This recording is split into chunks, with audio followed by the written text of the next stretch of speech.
So good morning. Thank you very much for coming out, and thank you to Catherine and her colleagues for the invitation to speak at this day-long event. And I was present for the previous presentation by Declan, and it was wonderful to hear about this building, its history, and its refurbishment and reuse now in the community of Swords and the wider area. My presentation this morning is about a school camp called Gentours School Camp, and it's the lesser-known holiday camp associated with Skerries. The camp was in the mould of two other holiday camps which came into existence on the east coast of Ireland post-World War II in the late 1940s, at Red Island in Skerries, the most well-known, and Butlins in Mosney and County Meath. The holiday camp at Mosney was the first Butlins outside the UK, registered as a company in Ireland in 1947 and officially opened in 1948. Butlins catered for young couples and offered chalet accommodation. Red Island, founded by the Quinn family, opened in Skerries in 1947 and offered accommodation for all under one roof, women on one floor and men on another. This slide here, the brochures are from the local studies section here in Swords, and display the type of brochures that were available at the time. The Red Island camp, founded by the Quinn family, the Red Island camp was constructed on what had once been an island, the name associated with the barking of sails, a process which protected them from mould. The camp became well known for its wholesome meals, dance bands and entertainment offering, and importantly, seasonal employment for local people. Although the camp ceased trading in the 1970s and the buildings were demolished in 1980, that's the Red Island, the name persists, and the island, as it was then called, is now open space and a public park. What made Gentours uniquely different from Red Island and Butlins at Mosney was its clientele. Gentours camp was for school-going children who came in groups from April to September. That was some of the English or UK school holiday period, but the children also came during school time. They came with their teachers or leaders and not their parents. Activities both daytime and evening were for camp participants and organised in large measure by themselves. The camp organisers proposed their week-long formula. That's what they offered, a week-long formula. People could stay for 2 weeks, but in the main it was a week from Wednesday to the Tuesday.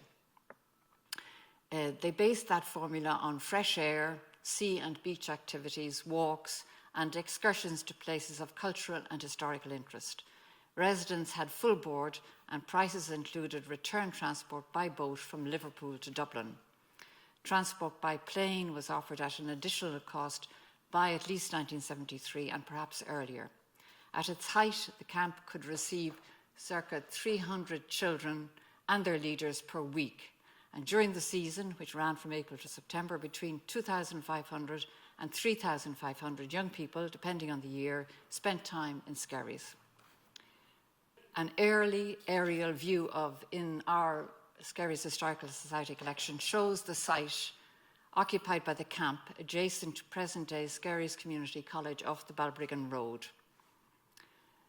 The Seaver family, a well-known name in Skerries, I understand they owned the glass houses in this slide. So I'll just go back. This is you can see the caption at the bottom, I hope, Gentours Boys Camp Skerries. And this is in the Fingal Local Studies collection.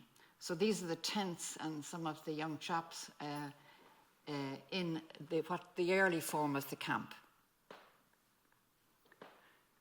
So this is the camp as it became buildings, and to the left, the big section there, that's glass houses. So a path, the football pitch to the fore, if you can see that, was known locally as the Park, and Christy Fox and a Skerries Historical Society founder member who lived at number 5 Balbriggan Street referred to his house as the Park. That's what he used as his address. A path which was a right-of-way can be seen clearly in this image. So that's where you can see concrete parallel lines there to the right of the slide. That was a right-of-way path. The park, as it was called, that football pitch, is now the site of a small housing estate called the Park, which was built in the early 2000s. It runs back, widens, and adjoins Skerries Town Football Club. That's the park as it is today. It's a cul-de-sac, but you can see over the back wall, and that's what Skerries Town Football Club is now. So 2 names and families were associated with Gentours. The Gent family, so the name is based on the actual man's name, Gent. The Gent family in the early years from the establishment of the first camp until approximately 1960, and thereafter it was the Dowling family. The camp was known locally as Gentours and referred to by local people as Gents, the abbreviation, or simply as the camp. So when I first moved to Skerries, I heard about vague references to something called the camp, and I never knew whether it was a military camp or what it was. And little by little, it came into my consciousness that it actually had been a holiday camp. In its later years, the official name was Wavecrest Holiday Centre. This history of the camp is based on the copies of brochures advertising the camp held in the Skerries Historical Society archive, and on official records, newspaper reports, and conversations with Hilary Toy and Shane Dowling, both descendants of the camp owners.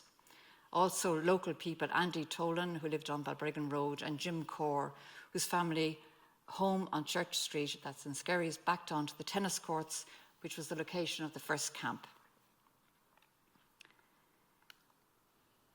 Sorry, that's the park. That's Skerries Community College on the right-hand side. And on the left-hand side, the entrance to the current housing estate, the park, which was the location of the holiday camp. So the camp was the brainchild of a Liverpool teacher, Albert Edward Gent, born in 1915 and who passed away aged 43 on the 4th of December 58. The Drogheda Independent of the 3rd of January 59 carried an obituary which reads, "The late Mr. Gent, who was 43, was born in Walton, Liverpool, and was the son of a master builder. He received his early education at Alsop High School and qualified as a teacher at Chester College in 1938. At the outbreak of World War II, he was teaching at Whiston Central School near Liverpool, but in 1940 he joined the British Army, and after a cadet course at Sandhurst, he was commissioned to the Intelligence Corps. He served in both England and Egypt, and on returning to civilian life in 1945, he resumed his teaching career at Whiston. In 1946, he married Miss Molly Hall at Womwell, near Barnsley." The obituary goes on to say, "The late Mr. Gent commenced his venture in school travel in 1949 when he organised parties to Switzerland and Belgium. It was around this time that he established a camp for schools in Skerries." Albert Gent's funeral in Kirkdale, Liverpool, was attended by members of the Skerries Chamber of Commerce, an indication of his position and status in the town. He had been undergoing treatment in Liverpool and died there while in hospital, aged 43, so a young person.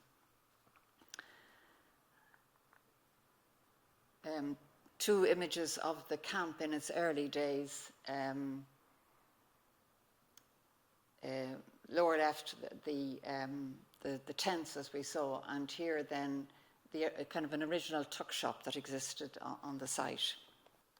So a piece in the Drogheda Independent penned by their Skerries correspondent in conversation with Mr. Gent, dated 26th of April 52, confirms the genesis of the camp.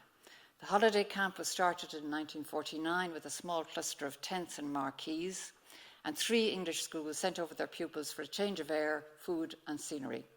It was successful, as for a modest sum per week, the scholars could have transport from Liverpool and all in fun, games and good food, together with healthy open-air life. Their teachers travelled with them and looked after discipline. They were booked free, 1 teacher to 15 pupils. This is a model that has persisted, as I'm sure you know. This year, 1952, Mr. Gent hopes to have 3,500 boys and girls visiting Skerries and expects tourism to benefit by about £20,000 as a result. I am keen to foster a spirit of goodwill between the two countries and at the same time to benefit Irish tourism in a big way. That's Mr. Gent speaking. When asked why he had chosen Skerries for his venture, Mr. Gent replied, for three principal reasons. A, its proximity to Dublin. B, its suitability as a tourism centre for trips to the historic Boyne Valley, the Moyne Mountains, etc. And C, its ideal climate and so safe beaches. In this article, Mr. Gent confirms that the camp was modelled on Cunningham's camp near Douglas in the Isle of Man. Albert Edward Gent began his career as a teacher in Liverpool in Wiston Central School, which later became a secondary modern school for pupils 11 to 15 years. We can speculate that his move into school travel was motivated by his experience of the war, an entrepreneurial streak which recognised an opportunity, a desire to change careers. So the earliest Gentours brochure we have in the Historical Society archive, thanks to the donation of Shane Dowling, is from 1964. The business was based at number 1 to 3 Tithe Barn Street in Liverpool District 2. Gentours was by 1964 a limited company and a member of the Travel Trade Association. The local contact number for the camp was Skerries 322. Later brochures gave the telephone number as Dublin 291322. As a teacher, Mr. Gent was well placed to identify the type of programme or package which would appeal to teachers and allow them to promote a trip to Ireland both within their school and to the parents of the children. From references in newspapers and the list of those who participated carried in camp brochures, it is clear that the programme also appealed to some non-school groups such as orphanages and youth clubs. Gentours Limited in Liverpool promoted and organised the school camp in Ireland and also school travel to Belgium and Switzerland. Hilary Toye, T-O-Y-E, was the daughter of Albert Edward Gent, and she lives still in Skerries. She confirms that the Skerries camp was the only permanent holiday centre established by Gentours. In those early years, Mr. Gent divided his time between Liverpool and Skerries. He was involved in marketing and the bookings during the winter season, and then full-time in Skerries when the camp was open. We can reasonably guess that brochures were posted from the Liverpool office to schools and other centres, and that repeat business and word-of-mouth recommendations played an important part in the success and growth of the camp. The reporter who interviewed Mr. Gent in 1952 refers to a system of working democracy to describe how the camp ran. The campers brought their own cotton sleeping bag, made their own beds, were responsible for their own crockery, and kept their dormitory clean and tidy. Their leaders were responsible for discipline. Jim Corr, that's a Skerries man, remembers the churns used to store water when the camp was at the tennis courts where there was no running water. Corrs had a dairy behind their house, which would have been on Church Street, and supplied water to the camp. Hilary Toye remembers the early years when her mother, Mrs. Molly Gent, did most of the cooking herself. The Gent family based themselves in Skerries, and from the mid-1950s lived in what was then Curlew Cottage on the Balbriggan Road. It was where Mrs. Gent grew fruit and vegetables in glasshouses and helped by Billy Power from the Black Hills in Skerries. I remember Curlew Cottage when I first came to the area in 1993. It was still standing and there were glasshouses there, and I was able to purchase tomatoes in bulk for where I was working at the time. The house has been demolished and there's a splendid new premises on the site. Meat for the camp came from Fox's Butchers. Michael O'Rourke delivered the milk, helped by Andy Tolan. Bread was from the Jenkinson Bakery in Skerries. By the early 1950s, the camp was part of the community in Skerries, as a page in the parish of St. Patrick's, Skerries, County Dublin yearbook for 1953 demonstrates. They took an ad, as you can see, and used their Gentours Liverpool as address, but they were very much part of the the Skerries scene, if you like. Gentours placed an advertisement confirming the Liverpool address, thanking the people of Skerries for their goodwill and courtesy, and mentioning that continental holidays and pilgrimages are arranged. Jim Corr remembers the matches between campers and locals and the great cricket coaching they received from the teachers who had come with their pupils. So that was a kind of a spin-off for Skerries residents, that some of them picked up great cricket skills as a result of the teachers from England who came. Andy Tolan and Teresa Boylan, both local people, remember the treasure hunts where campers roamed the town following clues, ringing doorbells and talking to locals. A Drogheda Independent article from July 1953 names a Mr. Clarney, who was married to Mrs. Gent's sister, as manager of the camp, and confirms that accommodation that year was still under canvas, and praises the spotless kitchen, the battery of 6 pressure cookers and stove, all fed by Calor gas. The campers were from the industrial areas of Lancashire, Manchester, Bolton and Oldham, some back for their 3rd season. The Drogheda Independent correspondent spoke to 4 of the teachers, all bearing Irish names, who praised the improvements and considered the food excellent and with good variety. He also spoke with some of the campers, including a chubby little lad from Oldham, bearing the Irish name of O'Grady. From the early 19th century, Liverpool was a major destination for Irish people, resulting in a large Irish diaspora in Liverpool. It is not surprising, therefore, that there was interest and openness in the Lancashire hinterland to the Gentours' proposal of a school camp in Ireland. In 1954, the Drogheda Independent reported that the camp opened in April, with 90 boys from schools in Manchester and Hereford for a week under canvas. In August 54, the Dublin Evening Mail carried a notice that 5 50-foot marquees were for sale from Gentours Limited, with the address given as 14 Balbriggan Street. So the camp was behind Balbriggan Street, and they used 14 Balbriggan Street, which was a cottage, refurbished since, but that was their postal address, or their base, if you like. And the sale of the marquees meant they were moving away from the tents. By 1955, a Drogheda Independent correspondent, in conversation with Mr. Gent in April, confirms that the camp would open at Easter that year and that tents were being replaced by chalets, although some campers preferred tents and both would be accommodated. In the 1950s, there were 2 serious incidents reported in the print media.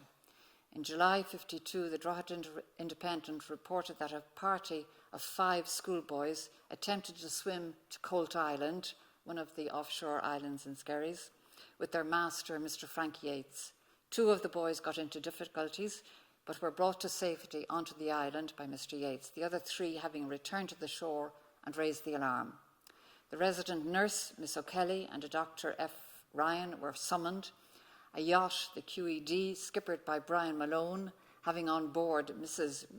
Reddy and Murphy, at great risk, went ashore at Colt and took Mr. Yates and the 2 boys back to the mainland, where they recovered. There was, however, a tragedy in 1955 when an 11-year-old girl, Mavis Edwards, from Oldbury in Birmingham, drowned in the vicinity of the springboards on Saturday, the 30th of July. A number of the children from the camp were bathing at the time. Another child, a friend, Elizabeth Bennett, also got into difficulties but was rescued. Attempts were made to rescue Mavis Edwards by a Mr. Thomas Hamilton, a visitor from Barrow in Furness, and by Mr. Dennis McLaughlin of Church Street, who brought the child to shore and gave her artificial respiration. Dr. Ryan, on his arrival, continued the respiration, but the child did not recover. An inquest was held in Malahide on the 2nd of August 1955, which concluded asphyxia following drowning. The coroner, Dr. J.P. Brennan, agreed with solicitor for headmaster and Gentours, that was a Mr. G.L. McGowan, in noting the absence of a morgue in either Skerries or Balbriggan. There's no commemoration or memory of the death of that child in Skerries that I'm aware of, and so it is very poignant to think of an 11-year-old drowning in Skerries and the news being transmitted to her parents. The earliest brochure we have for the camp, as I said earlier, dates to 1964. However, 2 English newspaper articles, both for 1956, give a clear picture of what the camp offered and the attraction for campers and their leaders. This is the Aldershot News, August 56, with the title, Cove Scholars Off to an Irish Holiday. A fishing village 18 miles north of Dublin, where a permanent school camp has been set up to accommodate some 200 children, is the holiday home for a group of boys and girls from Cove Secondary Modern School, Hampshire.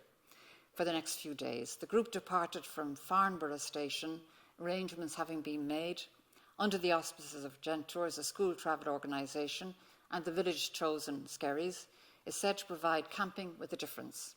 Before catching the night boat from Liverpool, the children were able to see the entrance to the Mersey Tunnel, the overhead railway and the cathedral. So it was very much an educational experience from start to finish. The article goes on to say that one day of the holiday will be an outing to Dublin, visiting Collinstown Airport, Phoenix Park and the Guinness Brewery, with a possible visit to the Dáil, the Irish Parliament. The party also hopes to include in its itinerary visits to a linen mill, quarry and bulb farm, and make its acquaintance with the local fishing and farming industries. So again, very innovative type of programme for the children to have during their week. I can only presume that the linen mill was in the Balbriggan area, and the quarry, perhaps Milverton Quarry on the outskirts of Skerries, and the bulb farm undoubtedly in Rush or in Lusk. A possible football match with a local Irish team is mentioned, as is an essay competition for which some of the children will be collecting material during their time in Skerries.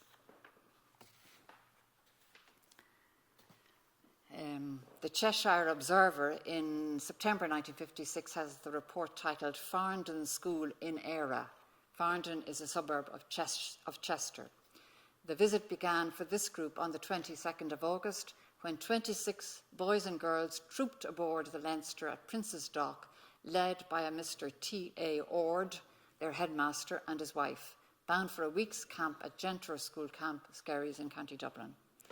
The group travelled onward to Skerries by train, and the journey across various inlets is described. Confirming the theme of working democracy, this article mentions that blankets and sheets had to be folded to look like giant licorice all sorts, shoes displayed in front, towels laid on parade across mattresses, and tents and chalets swept ready for daily kit inspection. The Farndon kit layout became the envy of the camp. So I'm indebted to Jim Broadhead from Skerries for a photograph of the Gentours School holiday camp, Best School of the Year Award 1969. That's the cup on the lower level. It's inscribed with that on it. And Jim Broadhead had the cup in his possession at the time I gave this paper in Skerries. And when I spoke to Jim before the paper, because I knew he had some photographs, he showed me the cup and he took a photograph of it. But on the night of the presentation, he brought along the cup and gave it to Hilary Toy, the Gent daughter, Hilary Gent.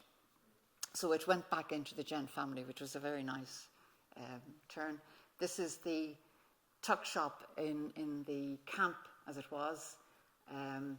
And above it, you can see the speaker, I hope, and that's the tannoy system that I'll talk about. Meals were the high spot of the day, as you can imagine, which also included treasure hunts and fancy dress competitions, walks to Baldungan Castle, bathing and visits to the islands. So a walk from Skerries to Baldungan Castle is no mean feat. On Sunday, the whole party went to church across the fields by the Old Mill Stream. So that's a quotation, and so. But I'm taking it that they went to Homepatrick Church, the Church of Ireland Church, which you could walk across and still walk across today, the fields from one side of the town to the other. The camp had a tannoy system, visible in the postcard in the Skerries Historical Society archive. The tannoy was used to make announcements and audible to the local residents who remembered the early morning wakey calls and the sounds of when Irish eyes are smiling, or the evening reminder of cocoa time. Record requests were played over the tannoy each evening, and Farndon won the cup that week for the best camping school, the time that they were there. So things didn't always go according to plan. However, as an item in the Irish Times in September 1957 under the heading "Children Campers Recover from Flu" demonstrates. So it reads, 40 English children who had been staying at Gentours School Camp near Skerries in Dublin returned to Britain yesterday. Their departure had been delayed since Wednesday last, as they were confined to bed with an attack of what a Skerries doctor diagnosed as influenza of the Asiatic variety. The main body of the party had returned last week, but the 40 had been kept in bed for 4 days. You can imagine the problems that would create, accommodation-wise. So this is a group photo from the 1950s of camp residents. It's part of the Jim Broadhead collection, and unfortunately there are no names, but as you can see, they seem to be predominantly boys. Undoubtedly it was a boys' school at the time, and then some adults representing the leaders that were with the group. So Albert Edward Gent passed away in 1958. Mrs. Molly Gent continued to live in Skerries with their 4 children at that stage: David, Nigel, Robert and Hilary. During these years, Malcolm Hall, a brother of Mrs. Gent, came to Ireland to be manager of the camp, and he lived at 14 Balbriggan Street, which backed onto the site. 14 Balbriggan Street, as I said, was the address for the sale of those large tents, and it is the address in Tom's directory from 1960 to the mid-1980s for the Gentours School Camp. A final newspaper reference from the 1950s is a welcome comment from the Reverend Mother and Sisters of Charity of St. Paul the Apostle, who came in July 1959 with their 100 boys and girls from Greenfield House, Billings, near Wigan, on their second visit. Conditions are ideal for themselves and the orphans in their charge, whose ages range from 2 to 15 years. So again, a flavour of the clientele of the camp. So the camp took on a new lease of life in the early 1960s when Mrs. Gent married local businessman Valentine, or as he was better known, Val Dowling, who became, with Mrs. Dowling, a director of Gentours Limited, Liverpool. A third director was named as Mr. Frank Hesketh in the 2 brochures we have from the 1960s, and in one of the 2 we have from the 1970s. This is a newspaper advertisement for Gentours from November 1963, showing the range of the company business. So it mentions at the bottom there, proprietors of Gentours School Camp, Skerries, near Dublin. From the early 1960s, the camp accommodation was improved as an item in the Drogheda Independent from October 1960, titled Skerries Holiday Camp Improvements, confirms that a number of the wooden chalets have been removed, with plans to erect 2 concrete chalets of the modern type. By 1963, local Skerries man Mr. Felix Murray is named as camp manager in the visitor book comments printed in the brochure of 1964. The few brochures that we have in Skerries, and they were given by Shane Dowling, son of this couple, Val and Molly Dowling. The brochures have a certain format, if you like, and one of the items in it is comments from previous groups and so on. So Felix Murray was the manager in the camp for certainly a few years, or more than a few years, in the 1960s. The earliest Gentours brochure we hold is for 1964 and testifies to the comprehensive and sophisticated programme on offer. It included the following sections. And remember, this was because it was an appeal to teachers who then had to put it out to their pupils and their parents to fund this week-long camp in Ireland. So the sections were a wise Skerries introduction outlining the unique merits of the destination and how term time visits can be requested and justified. In other words, that they would take time off from school. A profile of Skerries, this fishing village which wins all hearts. From our visitors book, and then some images of what which we presume is Skerries. They had a section, the visitors book, comments from previous groups made by teachers or leaders. Another section, exploring gems within easy reach, Milverton and St. Movie Well, Barnagira Bay, Baldungan Castle, Lough Harbour. All these were suggestions for walks. A typical week's menu, that's how it was laid out in the brochure, for breakfast, lunch and evening meal. So, as I said, the food was terribly important, and the initial concept post-World War, no more than Red Island or undoubtedly Butlins, it was the attraction of plentiful food in Ireland and wholesome food. Your week at camp was another section beginning with a Liverpool 7:30 p.m. departure by boat and setting out the week's activities. For example, Saturday morning bathing and beach games, followed by a walk to Barnagira and back for lunch. That afternoon, ramble over rocks to the Smuggler's Cave. That evening, cinema show or dance at the Pavilion in Skerries. Monday was an excursion day to either Dublin, Glendalough, Boyne Valley or Bray, and groups paid an additional figure for an excursion to hire a bus. As an alternative to the excursion, the programme offered a hike to Balbriggan or visit the island of Shennick if tide was favourable. There was also a section on Skerries as a term time project, mentioning the availability of an 8mm camera, projector and tape recorder, and the very fine Carnegie Library in the town. Carnegie in Skerries came in 1910, and I was speaking to somebody earlier, there's a very fine extension gone on to that library now, and we await with impatience its opening. The art teacher could look at Irish everyday things, spades, hoes, shovels, scythes, hayricks, and why they differed from ours being UK, if you like. The teacher of civics had Anglo-Irish relationships and the partition question, the problem of immigration, the Shannon Power Scheme, why the Shannon Power Scheme. From a scientific viewpoint, life in pond and stream, local flora and fauna, why is Skerries one of the driest spots in the British Isles, survey of the camp using instruments.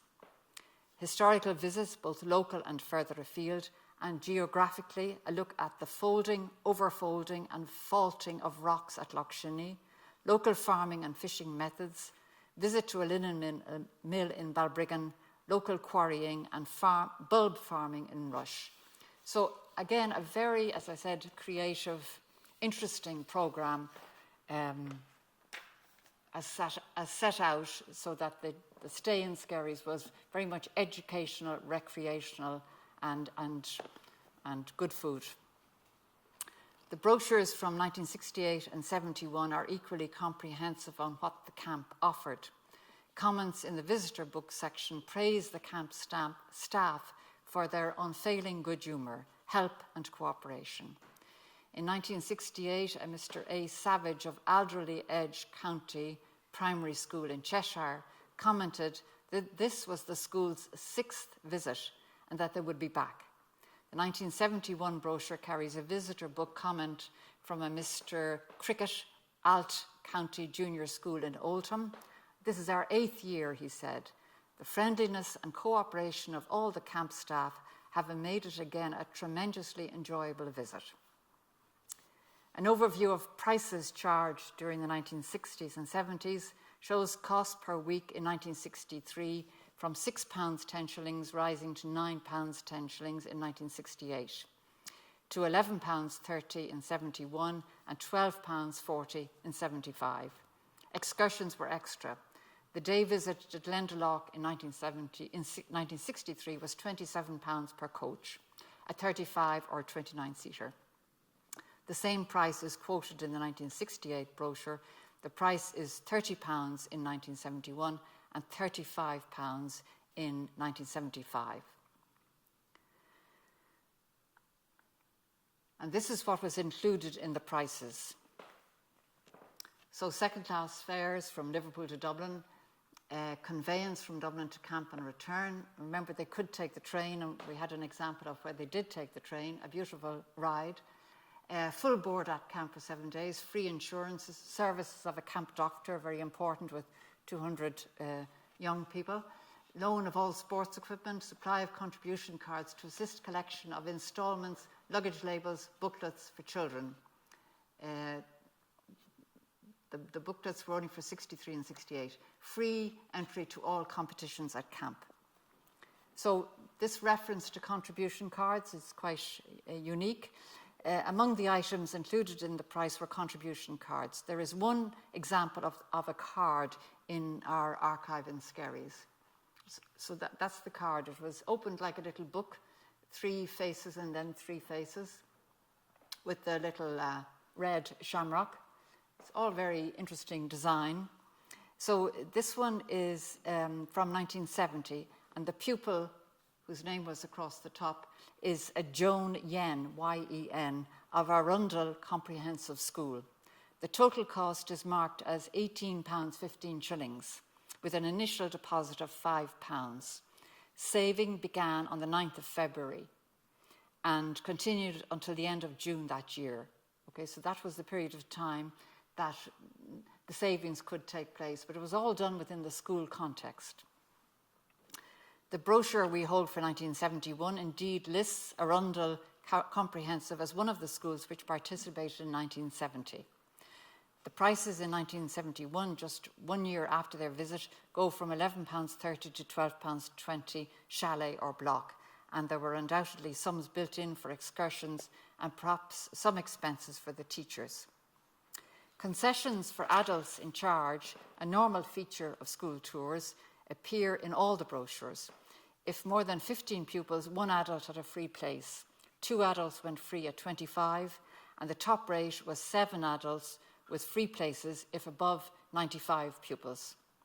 There were also half-adult rates, for example, for a number of pupils between 45 and 49, 3 free adults and 1 half-adult rate applied. So everything was very much calculated and down to the minutiae of what it was going to cost.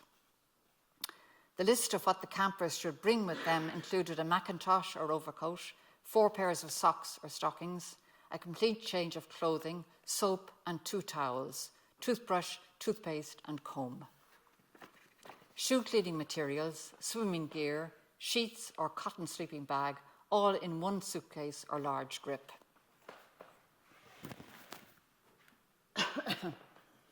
The camp thrived in the 1960s, as the brochure lists of participating schools testifies.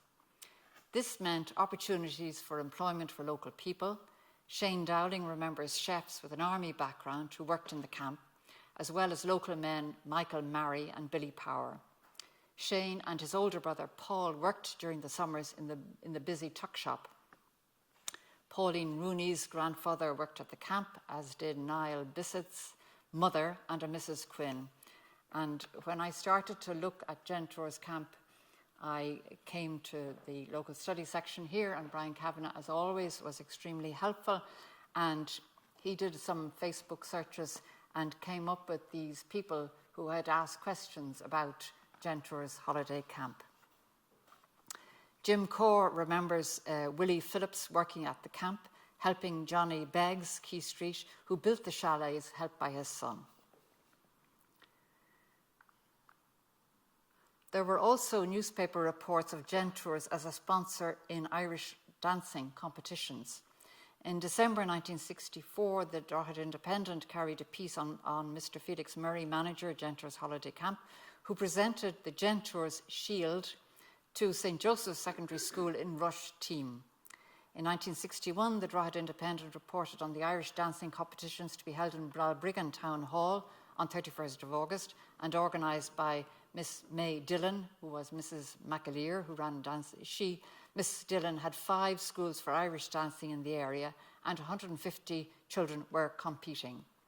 Among the prizes were the Butlins Perpetual Trophy, Boys Section, the Home Patrick Perpetual Shield and the Gentours plaque for senior Cayley dancing. So those were the local sponsors of dancing competitions, and obviously Irish dancing still is terribly popular, but was indeed very popular. So Butlins were sponsoring, that got their name into the papers.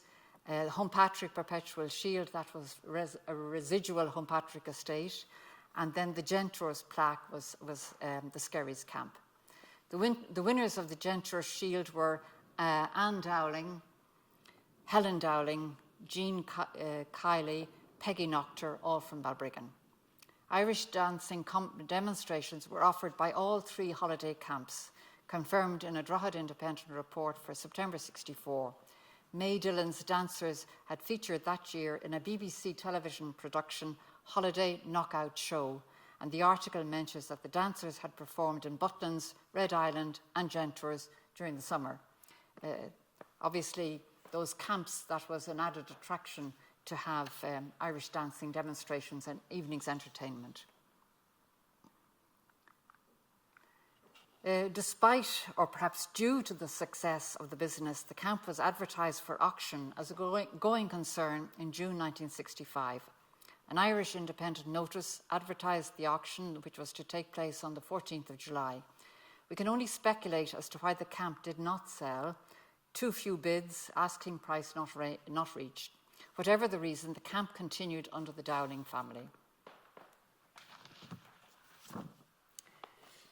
The camp had repeat business, as the comments in the visitor's book confirm, and among the participants are schools from Liverpool, Manchester, Rugby, London, Kent. The 1964 brochure lists the 59 schools which participated in 1963 and shows the range of Gentours clients. Schools included St. Columba's Secondary School, Manchester, King James's Grammar School, Harrogate, St. Mary's Roman Catholic Primary Mixed School, Stockport, Meriden Church of England School, Coventry, Paddock Civic Youth Club, Huddersfield. Just 3 of the schools listed were not from England. Omagh County Secondary School in County Tyrone, Moss End and Bellshill Boys Guilds, Glasgow, and St. Anne's School, Dublin, possibly a primary school in Shankill.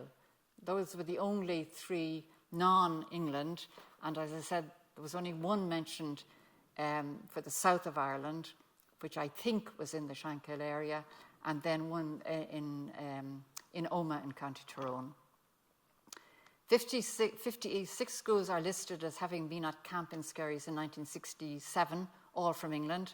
48 were listed in the 1971 brochure as participants in 1970, all from England, with one exception, Mahrafelt School in Londonderry. In the late 1960s, the holiday patterns evolved as air travel to sun destinations became more widespread. This and the unrest in Northern Ireland led to a downturn in numbers of UK visitors travelling to Ireland. Red Island was badly affected. Gentours camp persisted, outliving Red Island by several years. In 1971, a Drogheda Independent article of June quotes Eamon Quinn of Red Island and Mr. Peter Blishen, manager of the Home Patrick Hotel in Skerries, both pessimistic about tourism figures for that year. Traditional family seaside resorts were in for a bad year, said Mr. Noel Carroll, assistant manager, Eastern Regional Tourism Organisation. He believed that visitors wanted a different kind of holiday. They come off the ferries in their cars and are completely mobile and don't want to stay in any one place. This same article names Mr. Val Dowling, Gentours, as one of the lucky ones, expecting about 3,000 visitors in 1971. Some of his business comes from youth clubs in Dublin, but most of it he finds himself in England through his Liverpool office.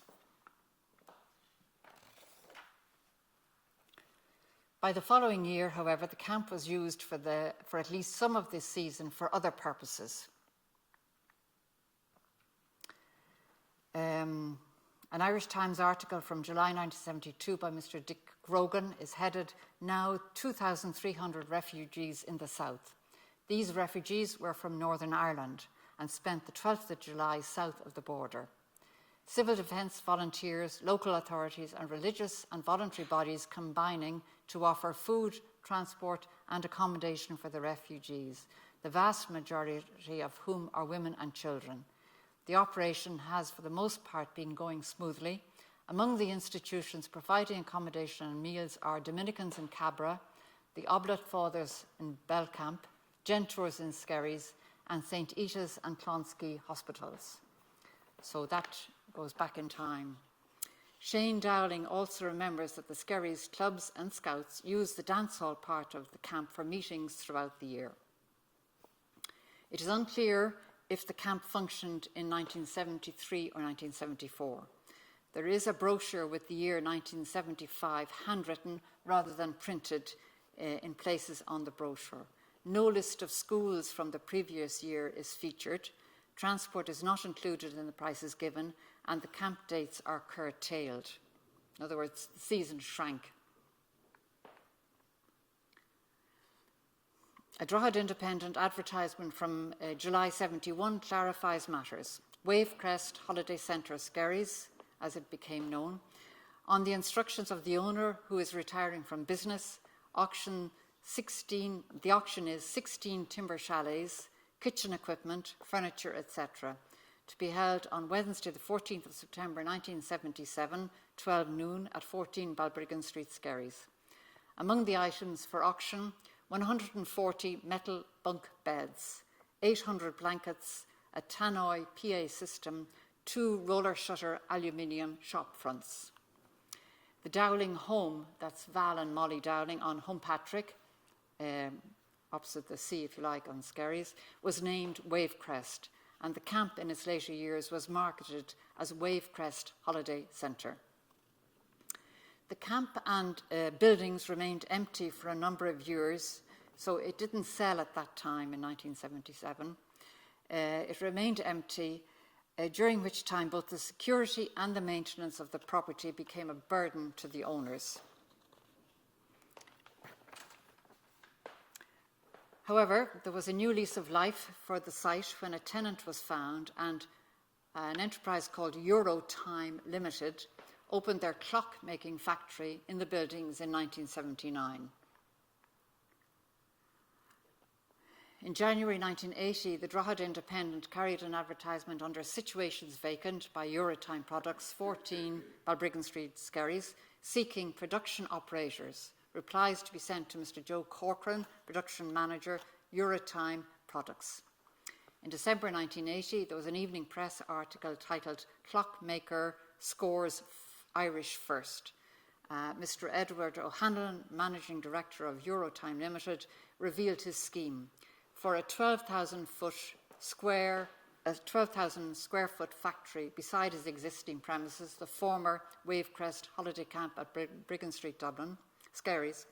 The new plant will double the size of the Eurotime operation and has been made necessary by booming sales.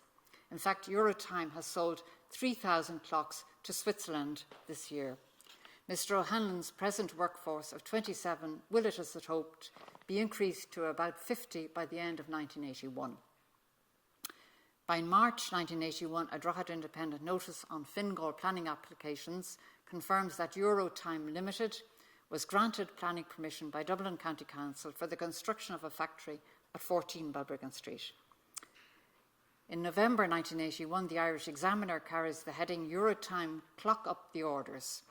Initial orders were for £70,000 from UK stores such as Curry's, Boots and British Home Stores for battery-operated quartz clocks. So that's what they were doing there, assembling or making these clocks.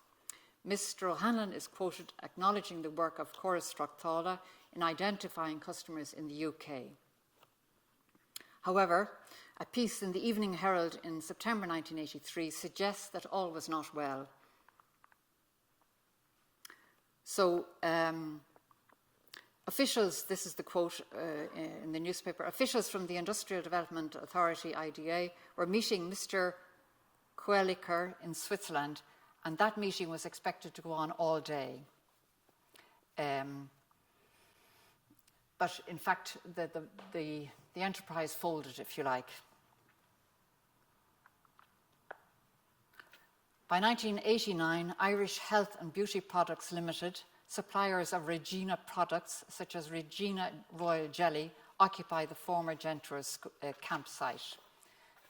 The new occupier was welcomed in an article in Skerries News, so this is a part of it, of June 1989. The company was still in business on the site in 1991. There is also an advertisement in the Donegal Democrat of May 1991 from Irish Health and Beauty Products, Balbriggan Street, Skerries, as one of the suppliers wishing success to the owners of Begley's Chemist, the Diamond, Donegal town, following the opening of their new extension. So that's proof that the company was still in existence in that premises behind Balbriggan Street. So Molly Dowling passed away in February 1997, and her husband Val died 2 years later in 1999. The site of Gentours Camp was sold for development in the 1990s, and the Park housing estate built by Joe Wade Builders. Jim Broadhead, in his publication Skerries Through the Years in Pictures, captures the demolition phase of the former clock factory, former Gentours Camp. A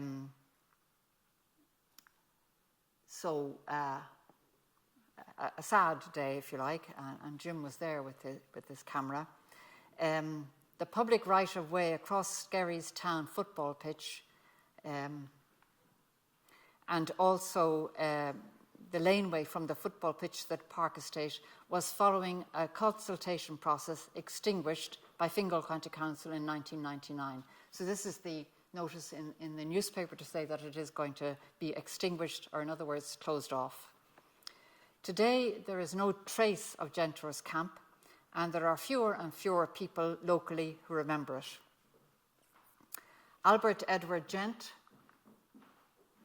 is, however, commemorated in 2 carved prayer desks in Homepatrick Church, Skerries, donated to the church in his memory by Mrs. Molly Dowling. And it was Mrs. Dowling, it was Hilary Toy, Mrs. Dowling's daughter, who told me about these prayer desks in the church. And so they're up at the altar in Homepatrick Church. The inscription reads, "To the glory of God and in loving memory of Albert Edward Gent, died the 4th of December 1958. And so finally, just a word about the campers who visited Skerries. Jantole House, when it was a B&B or owned by Rita and Andy Tolan, received many of the campers who made return visits as adults to Skerries. In July 1990, a letter to the editor was printed in Skerries News from Mr. David Challoner of Basingstoke, who stayed at the camp in Skerries in 1961 and appealed for information about the name of the camp. He wrote again in September 1990 to say thank you. He had received a letter from Mrs. Molly Dowling confirming that the name was indeed Gentours. Mr. Challoner remembered the chalets, bunk beds and the tuck shop and the records played in the disco, Helen Shapiro singing Walking Back to Happiness and Elvis with Wooden Hearts. There have also been queries sent to the Skerries Historical Society. Mr. Andrew Worth wrote in 2016. Andrew Marie Baker was able to respond with the information. Marie was also able to help Denise Hayward, Sedgefield in England, who wrote in 2017 about her time in the camp in 1959. So I just finally read this email. It's from Denise Hayward at Sedgefield, England, 20th of November 2017. Hello, Marie. Thank you so much for your email giving details about the holiday camp. I was there in August 1959. and like many of the people who have contacted you, I remember having a really lovely week. Myself and my fellow classmates sailed from Liverpool, I think, on a cattle boat, and to reach the toilets we had to go past the cows. We thought it was great. We were allotted our chalets which had bunk beds. I had never slept in a bunk bed before.